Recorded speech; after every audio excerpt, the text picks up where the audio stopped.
I recently had a subscriber ask if there were any exercise precautions she should take if she had high blood pressure during pregnancy. So let's look at this in a bit more detail.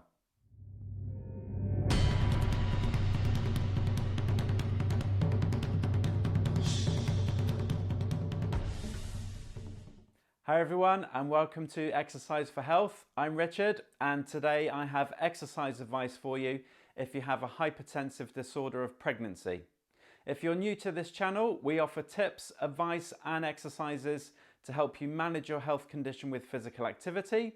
So go ahead and tap the subscribe button below and the bell icon if you want to be notified of when we upload a new video. I've done a few exercise videos now relating to high blood pressure. And according to the British Cardiovascular Society, hypertensive disorders of pregnancy, such as gestational hypertension and preeclampsia, affect up to 10% of all pregnancies. So the question is, should there be any additional precautions that women with these disorders should take during exercise? Well, let's first look at the general advice for exercise during pregnancy given by healthcare providers.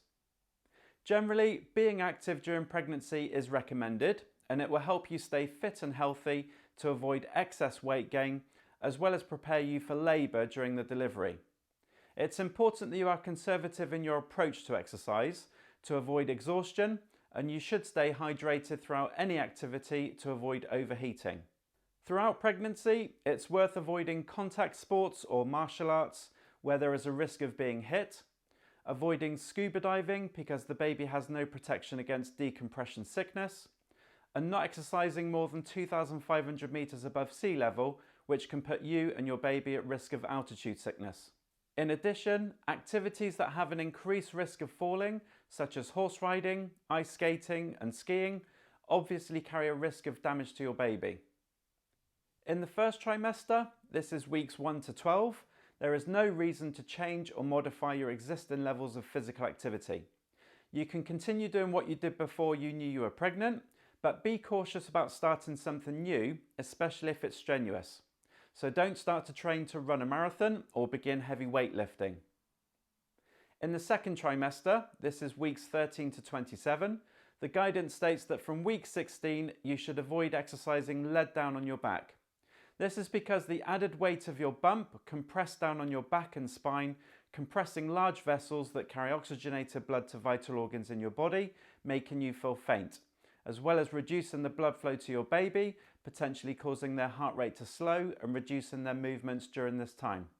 In the third trimester, from week 28 onwards, the baby will be growing considerably faster, taking up more internal space, which may make you feel more breathless and reducing your capacity to maintain the same level of exercise.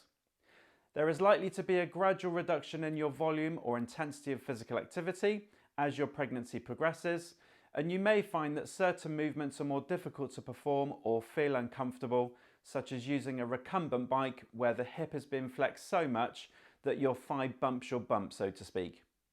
So what if you're experiencing an increase in blood pressure during your pregnancy? Well, firstly, you can follow the guidance for exercising with high blood pressure that I've done in a previous video. But just to recap, the advice included prolonging your warm-up and cool-down before and after every exercise-based activity to eliminate sudden and rapid changes in blood pressure.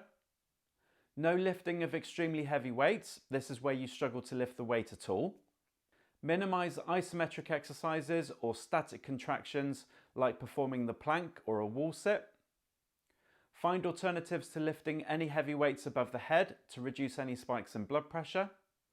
Avoid the Valsalva maneuver, which is holding your breath during exercise, so making sure that you breathe with the movement. And engage in activities that use large muscles or multiple muscle groups to keep the blood flowing around the body to maintain a steady blood pressure during exercise.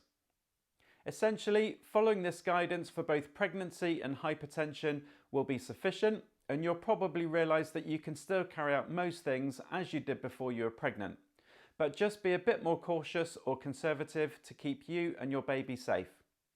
A clinical trial that examined the effect of exercise on blood pressure in pregnant women with a high risk of gestational hypertensive disorders concluded that regular moderate intensity exercise actually lowered diastolic blood pressure, and this was probably due to the effect of the exercise itself and not attributed to weight or overall physical activity levels. In addition, a systematic review in February 2022 supported the beneficial effect of either structured exercise that included aerobic, strength and flexibility workouts, or supervised yoga sessions that were considered low impact in nature, were best at preventing the onset of hypertensive disorders of pregnancy. Women who exercise regularly during pregnancy reduce their risk of developing gestational diabetes by 50% and reduce their risk of developing preeclampsia by almost 40%. Therefore, to conclude, providing you exercise at a moderate intensity, so up to a 4 or 5 on the 1 to 10 rate of perceived exertion scale, for the recommended 150 minutes a week, which could be walking, swimming, going to the gym, taking part in an exercise class such as yoga, will help you manage your blood pressure during your pregnancy.